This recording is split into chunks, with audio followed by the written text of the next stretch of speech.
It's 4 o'clock, and we've got Coach Clawson here. Appreciate everybody joining this week. And with that, we'll turn it over to Coach for an opening statement, and then we'll open it up for questions. Coach, you're muted. Got it. I'll get it by 2022. Good to see everybody. Thanks again for joining us virtually. And I'll just wrap up Virginia Tech. Like I said after the game, really proud of our whole team. I just thought we competed extremely hard for 60 minutes. I never, ever felt a let up on the sidelines at any point during the game. I just felt our entire team was just emotionally invested in that game. If you see some of the reactions on the sidelines from the interceptions or complete passes or touchdowns, it was just really encouraging to watch that, the next day, to just see the reactions on the sideline. So, certainly to begin with, really proud of our defense. Obviously, Nick Anderson and Boogie Basham had outstanding games for us, and were named the Players of the Week in the ACC, and Nick won a lot of national awards, but it was really the entire unit. I thought our defensive line did a great job of penetrating and setting edges against the stretch play. I thought our linebackers played very much downhill, which we needed to do in terms of, not just occupying their gap, but plugging the gap and indenting the gap in firm tackles. We loaded the box and we got away with it because we played really well in the secondary. Our safeties, Travion Red had a good game. AJ Williams had a really good game. And we're a 3 safety system. And again, obviously Nick Anderson had the 3 picks, but AJ and Trey Red had outstanding games as well. And I thought our corners played well. Again, we were able to kind of load up in there because, we held up on the perimeter, which was really encouraging. Offensively, again, we didn't turn the football over. We built a lead. And then because of how the defense was playing in the second half, we were able to play a little bit more conservatively. We didn't take a lot of chances. We were able to bleed the clock. We didn't play with the tempo that we normally play with. Because quite frankly, we didn't feel we had to score 40 points at that point to win the game. So I thought Warren Ruggiero and our offensive staff adjusted very appropriately to the way the game was being played. And I thought it was 2 weeks in a row that we really got good special teams play. Jack Crane's kickoffs, most of them were touchbacks. The ones that weren't, our kickoff cover unit was really good. We pinned them inside the 20 once. Our punt coverage was outstanding. Virginia Tech has really outstanding returners, and we held them to 1 return for negative yardage. The way we recovered the onside kick was a great, courageous play by Jasir Taylor, but it was also a really smart play by Travion Red, that on the 1 bounce, you can fair catch it. And he saw the high 1 bounce and Travion Red fair caught it, and that got us to kick catch interference. So that was a really smart play by a 5th-year senior. And then the execution of the pooch punt at the end of the game was good protection, a great kick by Ivan, but again, a heads up play by Keyshawn Williams to catch the ball on the 2-yard line. So we did a lot of good things. I think we've improved the past 2 or 3 weeks, and we want that to be a trend that continues. Looking ahead to Syracuse, this is a very important game for us. I've known Dino for a number of years, ever since he took over at Bowling Green, and I certainly have a lot of respect for Dino. He always has his team ready to play, especially against us. And he always gets his football team back. I think their staff did a great job. I'm sure the Liberty loss was very disappointing to them. And then to respond, they were down 6 points with the football against Clemson with a couple of minutes left in the 3rd quarter. They've played Clemson more competitively than anybody. And a lot of their losses were 1-score games late in the game that kind of got away from them. So, The Carrier Dome is always a tough place to play. And I think Syracuse is an improving football team. Their freshman running back Tucker is a really good player. He averages over 5 yards a carry. Their receiving skills outstanding. Harris, Johnson, Quealy, that combination of receivers, I would put in the top 2 or 3 of the whole ACC.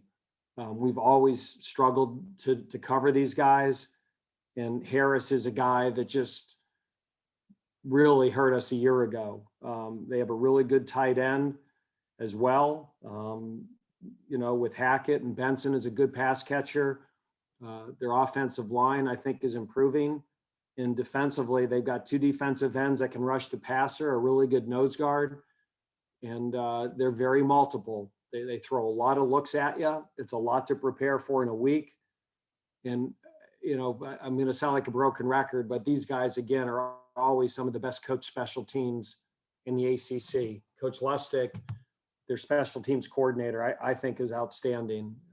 Their guys play hard. Their specialists are excellent. They got a good return game. And again, we got to focus on Wake Forest to make sure we get better, but Syracuse is always a tough test for us. Dave, you talk about preparation. How is it to kind of sell out against the run against Virginia Tech and then have to kind of reverse engineer that thing to go against more of a passing offense in the following week? That's college football. I think that's what makes college football. And again, this is, I'm certainly not objective, but I think it's what makes it more interesting than the NFL, is that you have all these different styles of offense, and you have Virginia Tech, which has a big back and tight ends, and they're going to pound you. And then you turn around a week later and you're going against a team that puts 3 and 4 receivers on the field with tremendous skill and more of a passing based offense. Now these guys can run the ball too, though. I mean, they ran it very effectively against Syracuse, or against Clemson, so it's not like they're one dimensional. Just their ability to make big plays in the passing game. These guys really throw the deep ball well. They've got really good skill, and it's college football. It's a different challenge, completely different challenge. Dave, what about the fact of going on an airplane and getting out of your bubble? Are you at all, you mentioned a little bit Saturday night, everybody's been doing a great job. What is your trepidation with, going up there and doing that kind of thing? You're really playing a legitimate road game now. Yeah, I mean, this is the first time the whole year that we've left the state of North Carolina, and we're only going to do it twice the whole season. So, we're just going to be very precautious. We're going to, have our masks, and we're going to have our PPE equipment, and we're going to go up there in New York State right now. Once we get to the hotel, I've just been informed I can't even go out and go for a walk. We have to quarantine inside the hotel. So I, usually like to get up in the morning and go for my morning run before a game. And I just got told a half an hour ago I can't do that. So I'm, I got to figure something out, because I don't want to get up and not be able to do anything before the game. Do you shorten the trip? Do you shorten the trip at all, or is it the same amount of time that you're up there? No, you just don't want to mess with the airplane. Right. Anytime it seems like I've tried to shorten the trip, the plane's late and you end up getting up there at 10 o'clock at night. I did that once against BC a couple of years ago, and we didn't get up to Boston until 10 o'clock. So I'd rather get up there early, get in the hotel, get into a routine. And then once you get there, you try to keep your routine similar for home and away games. But even the team meetings up there, we can't have a team meeting. New York State still has protocols in place that it changes everything we do before a game. So we appreciate we're allowed into the state. We appreciate they're letting us play the game. But once again, this is just college football in 2020. There's nothing normal about it. I'm just curious, who tells Dave Clawson he can't run in the morning? The state, the health department of New York. So, if Governor Cuomo tells me I can't run, I'm not running. I don't think that would be the AP story, Aaron Beard, I'd like written of the football coach at Wake Forest violated New York State protocols, especially when that was the state I grew up in. So I'm going to respect Governor Cuomo and his protocols, just like we respect Governor Cooper and his protocols in North Carolina. Dave, I'd appreciate that as well, not having to write that story. So I'm glad you're doing that. I did want to ask you, when you guys had such an odd month where you took the 2 losses, you had a game postponed, and then, moved a game around. You've had 2 straight wins now. How do you think, is there a difference in mood with the guys that now they've had some success and maybe there's a little bit more of a rhythm or routine to what you're doing?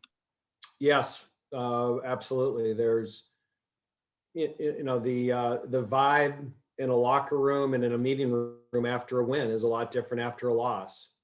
And you hope it's a feeling that they love it. They understand why they feel that way and the work that went into preparing. And you hope that there's a willingness to do it again. And I think that's the greatest challenge of college football is getting a college football team to be consistent week in, week out, especially in 2020 with COVID. And there's all these things they can't do. And, midterms going on and papers due. And it's just, they're not professionals. There's other things going on in their lives. And there's academic stresses and the stress of COVID. And to be honest with you, that was part of the reason we celebrated the way we did after the game the other day is they're not able to go out and celebrate a win like they normally would. And we just wanted to provide a moment that they could let their hair down and have fun and dance around a little bit and, have the joy of a well-earned win. Dave, after that emotional win, you're now going on the road to face a Syracuse team that has struggled a little bit this season. Do you fear any chance of a letdown with your team? Because winning those games earlier in the month loses an impact if you go to Syracuse and drop that one. Les, every season, every game is a new season. And, I'm not worried about a letdown. I'm worried that I think Syracuse is capable of playing at a high level. I think with any football team, including Wake Forest, you could put on our highlights and say, wow, and you can put on our lowlights and say, boy, they're not very good. And Syracuse is certainly capable of being a very dangerous football team. And, again, they've got really good skill. I think their offensive plan and their design is always extremely well thought out. They certainly know what they're doing with that offense. I really see a consistent defensive philosophy evolving. They've played really good defense at times this year. They certainly had North Carolina on the ropes for a while. They played really well against Pitt. And again, they were right in that Clemson game. And, part of it was turnovers. Their offense, gave up some points and they blocked a punt. So again, I think Syracuse has good players. And again, we've gone against Dino now. This is the 5th year and his teams are always well prepared. Coach, you mentioned the energy on the sideline in the win against Virginia Tech. How much would you attribute that to Nick Anderson's performance and how the guys were that he was playing so well once again? Well, that energy was there the whole game, Eddie. It really was. I mean, if you like Jasir Taylor, the interception that he almost had, if you watched our sideline explode, even though it was ruled off, I mean, guys were so excited and so into the game. And that was before Nick had 1 pick. And, those are the things as a head coach that I love to see, because that tells me that we have a football team that's engaged, that's emotionally invested, and they're there for each other. And I'm telling you, it was, it was electric. And we had such a good week of preparation. Usually before games, I can be a little uptight and, geez, what's going on? And you have those butterflies. And Friday night when I went to bed, I felt really good about our preparation. And Saturday before the game, I was even visiting with our coaches and just said, I'm not sure what's going to happen, but boy, I think we had a great week of preparation. And I think that happens when a team is invested and cares. And to see that go from our top players of Boogie Basham and Jasir Taylor and Zach Tom and Sam Hartman down to, the walk-on scout team guy that's fifth string when they're celebrating, I think that's a real positive. Dave, do you see you've got kind of a young team, but some veterans, a real good mixture. Do you see this kind of team being able to sustain this and be consistent as you come to different forks in the road here during the season? I hope so, John. I mean, one of the things I look at every week is, traditionally we've had our better teams here when we're older. And this is probably the youngest team I've had here since 2015. But the key thing is we have some key veterans. Zach Tom and Sean McGinn and Loic Nye on the offensive line, and Javiante Nash and Sam Hartman. And even though Christian Beal and Kenny Walker are playing more than they've played, those guys have played before, and Chapman has played. And on defense, we start a number of seniors. Now, a lot of the depth is younger. Some of the guys in the secondary with the injuries are younger, but Boogie Basham, Suleiman Kamara, Trey Red, Jaquez Williams, Miles Fox, those guys are all fifth, sixth year players. And so I think the good thing is, even though we're younger, there's a core of fifth year and fourth year players that know what to do, know what it takes. And I think as this goes on, they're starting to do a better job of leading the younger players. I mean, Jasir Taylor's a guy that his growth and development as a leader, he's really taken over that corner room and helped Kalen Carson and Gavin Holmes and some of those younger players of teaching them how to prepare.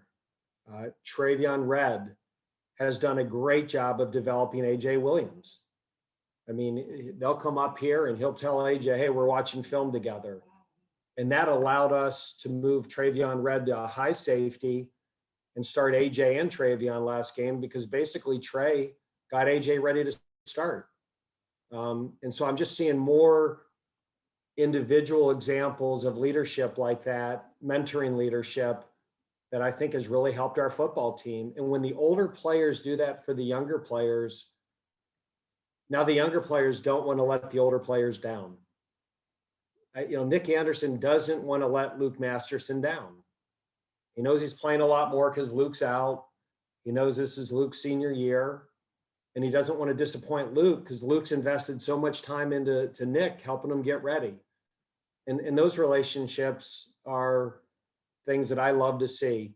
That tells me that a team is there for each other. So can we sustain it? I think some of those bye weeks early maybe helped us develop. We've got a bye week after this, and certainly, that 5-week stretch at the end is going to be challenging. So, we got to try to get this one and play well and do everything we can to get Syracuse, and then we'll deal with that other problem later. Can you catch us up on Tyler, Zion, and Nasir? That trio isn't on the depth chart this week, and they didn't play last Saturday. Yeah, I think with Nasir and Tyler, we were really hoping. I mean, they've got soft tissue injuries, and it's just kind of a week by week deal, and I would say they're doubtful for this week. So I was hoping we'd get them back, but I think with the bye week after this week, you just don't want to you don't want them to be 60% or 70% and then have a setback that you then lose a month. And Zion's going to be a few more weeks. Hey, Dave, what kind of reaction have you heard from your players given the significant uptick of positive cases on campus since last weekend? Well, we update them with that every week. And we just keep reinforcing that, they've got to do everything they can to try to stay in a bubble. And that's really hard in college. But we're very attuned with the dashboard. I think Wake Forest has done a great job of being transparent and communicating to everybody exactly where we are. And we're just taking every precaution we can. And any interaction with somebody outside of our bubble, I tell our players to assume everybody they interact with outside of our bubble has COVID. Dave, I had a question about you and Dino, both coached at Bowling Green. What was the biggest lesson you learned from your time with the Falcons? And Dino said yesterday that you guys still have constant conversations. What are those like? Oh, I mean, we have ACC meetings, and Dino and I get along really well. And so a lot of times when there's issues in the ACC, I'll call Dino or he'll call me, and we'll kind of have offline discussions about stuff. And, I think this offseason, both Syracuse and Wake Forest were two of the last schools to come back. And so just, we kind of helped each other with how we were dealing with managing COVID protocols on our football team. And I think we both had concerns when, everybody else was coming back in May and June, and we weren't getting our team back till July. So I think we had concerns about how to keep guys healthy in July and through camp, and some of those challenges. So again, we weren't at Bowling Green together. I left and then he took over, but he did an outstanding job at Bowling Green.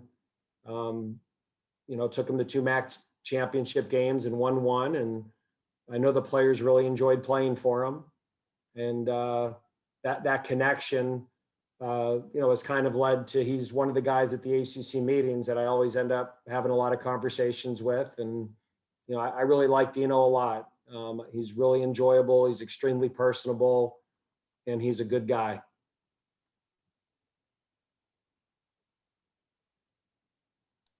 You said your linebackers got downhill more last week. How would you grade their performance overall? And do you believe that Chase Monroe is playing himself into a bigger role? Yes, yes, and yes. So they graded out better. I thought they were a lot more physical against the run. And Chase Monroe is, like I said, we need to be an ascending football team. And the way that you become an ascending football team is you have ascending football players. And Chase Monroe continues to get better. He's extremely smart. He fits the run game well. I think he's getting more comfortable in coverage. And he was outstanding on special teams. He's become one of our best special teams players. He starts on 3 units, and he's the guy that made the play on that fake punt. And if he doesn't make that play, it's probably a much bigger gain. I mean, there were 2 plays in that game. Chase, the play that he makes on the fake punt, and there's one time that Virginia Tech motioned a receiver, faked the sweep, and ran a quarterback counter to the boundary. And we were misaligned, and Jasir Taylor came under a block and made a play that if he doesn't make, that's a 50-yard play. And so you go back and you say, well, geez, that's a 4-yard play, and the fake punt got him a first down. If Chase Monroe doesn't make that play and Jasir Taylor doesn't make that play, it's a touchdown, and that's a much different game at the end. So it's, you win a 1-score game or lose a 1-score game. People talk about Nick's picks and, certainly the pooch punt and the great run by Kenny Walker. But there were some defensive plays there that were very subtle, that if we don't make those plays, it's a different football game. And I'm sure Virginia Tech is looking at that saying, holy cow, if we just sustain that block for a fraction of a second more, it's a tie football game and we're going to overtime. Dave, according to Will's note, you guys lead the nation in turnover margin. How key is that as you guys continue to, try to win games? We're just trying to win turnover margin every week. I don't want to talk about that one. So we won't talk about Sam's not interception streak. No, he didn't throw one last week. That's what we'll talk about. Our goal is to win the turnover margin on a weekly basis. Dave, you talked earlier in the year that because of no spring, because practice was so messed up and the game situation so messed up, you didn't really have a feel for the identity of your team now or then. We're halfway through the season now. Do you feel like you do? And how would you describe it? And are there things you know you can count on and game plan and so on accordingly? Yeah, I mean, I think so. I think we're evolving a lot differently than I thought. You know, when you don't have spring and you don't have those non-conference games, I said this the other day, I forget when, maybe Will remembers, but you know, every year your team's identity is different, and you have spring and camp, and then really in those non-conference games, I like to play those 4 games early, because then you kind of figure out what you are before you start the conference schedule. And we weren't able to do that this year. And we're different than I thought. Certain guys have stepped up. You know, we're relatively stronger in certain areas than I thought we'd be. And I think as coaches, we're adjusting the emphasis of our schemes because of that. And, you know, so yeah, I think we're starting to form an identity. I think our corner play has been really good. You know, that certainly was a concern going into the season, losing to Sang and Amari. But I think our corner play is really improved. And that's allowed us to do some different things up front that we probably didn't anticipate doing. You know, I think our offensive line is gelling together. We lost 3 starters, and those guys I think are improving. You know, Ken Walker has certainly made a step. Christian Beal's a good player. Our slot receiver position is probably ahead of where I thought. You know, so there's been some pleasant surprises and maybe some other areas that were maybe not where I thought would be, and we need to make improvements there. And thoughts on, you're on a nice roll right now, thoughts on a bye week after this one? 2020.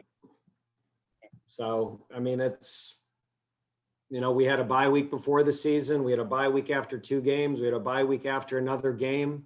You know, sometimes at Wake Forest, you get those breaks in late October, early November. It's really maybe not a bad thing academically. You know, at this point, our guys are having midterms, papers are due.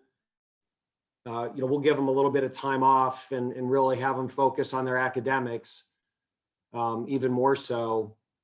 You know, I always get worried in the season when we play 5 or 6 or 7 consecutive games, that the combination of playing ACC football and the academic pressures our players are under, you know, that combination can get tough. So I'm going to look at this as a positive. How heavily did Nick Skiba lobby you to try to get that field goal at the end of the game? And then how do you handle that as a coach? He said, "Coach, I can hit this." And I said, "Nick, I know you can hit it." I said, "But we've had a little bit of leakage, you know, on our protection. And I think this is going to give us the best shot to win. I'm not doing this because I doubt your ability to hit it. I just think this is the way this game's being played. Gives us the best chance to win." And Nick's great. I mean, he's team first, and it worked, so it was a good decision. If it didn't work, it would be an awful decision, right? That would be, boy, what a dummy. He could have went up 10 points and he didn't kick the field goal. And you know, I mean, it's, you know, you're there in the moment and you're saying, okay, this is a 49-yard field goal. And we've got less than a minute left. And what gives you the best chance to win? You know, if you hit it, great, you win the game. If you don't hit it, they've got great field position. And if they block it, who knows what's going to happen? And I think if we had 5 more yards, if that thing was maybe, you know, a 44-yarder or 43-yarder, I probably would have kicked it. Just sometimes on those longer kicks, the trajectory of the ball is lower. And if you watch some of the field goals and extra points we kicked, they had gotten some penetration and arms up. And you know, when we watch PAT field goal, I usually watch the field side, and I just had concerns about that thing being blocked. And, you know, I kind of had the memory of, you know, the Clemson Virginia game, and Clemson tried a real long field goal right before the half. That was, you know, when you kick them long, you're going to kick them low. And I debated it, and I made the decision to try the pooch punt, and fortunately that worked out. So there was really 3 decisions on the table. And if I made any of them and we won, it was the right one. If I made any of them and we lost, it was the wrong one. Not that any of you guys would have been critical of it. Strangely enough, if you move the ball up about 5 yards, doesn't that make pinning them back on the punt that much more difficult too? It does. There's certainly a sweet spot. At that point, the debate would have been, do you take the delay a game? And at that point, there's even some debate of, do you go for it? You know, if it's 4th and 3 and 4th and 4, you know, and you feel good about converting it, you then win the game by taking a knee. You know, so there was, you know, a lot of our analytic research was going on then. We had all the analytics working, and you know, if it's here, we should do this. If it's here, we should do this. If it was here, we should do that. And at the end of the day, though, you have to go with your gut. And you know, the analytics, I think, said that we should kick the field goal. But I felt really good if we could pin them and make them try to go 90 some yards in 50 seconds. You know, they're a team that makes a lot more big plays in the run game than the pass game. And against a different opponent, you may do something different. So you're not a slave to that chart? No. Sometimes I use it to kind of reinforce my instinct. If it doesn't agree with my instinct, it gets me thinking. But I'm thinking about those things on 1st and 2nd down, not 4th down. You know, you don't want to waste a timeout, or, you know, the second you're in 1st down, you got to start thinking about those things.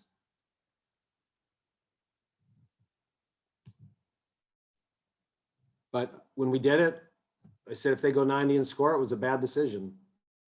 And you just got to, again, go with your, you know, you do your research, but you also got to go with your gut, and you got to be prepared to handle the criticism if it doesn't work.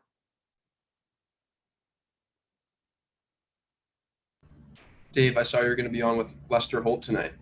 That's pretty cool. Yeah.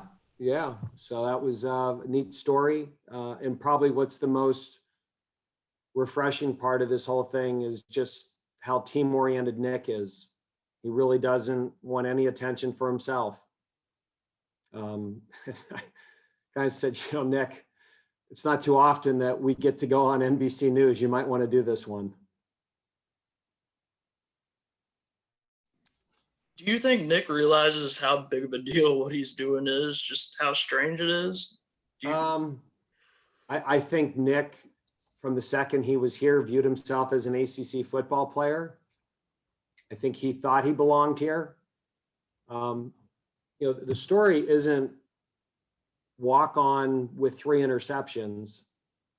The story is a young man that came here prepared, that when we lost Luke Masterson, Nasir Greer, Zion Keith, and Kobe Davis, that here was a young man that got himself ready to play. Like so many of our players want the opportunity, and then they're going to get ready. He got ready for the opportunity. I mean, what he's doing isn't an accident. He came here with the mindset day one that he was a player. And that, I said this earlier, this is a little bit of a silver lining of the pandemic. You know, we had all these protocols when we started practice, and we did split practices, so we never had more than 50 players on the field at once. So we ran these split practices that he got a ton of reps because of the split practices. And the more reps that we gave him, it became obvious that he knew what he was doing and had some instincts and could make plays. So again, if it's a typical year and we're not having split practices, I mean, eventually, the cream always rises to the top. I don't know if it would have risen so quickly.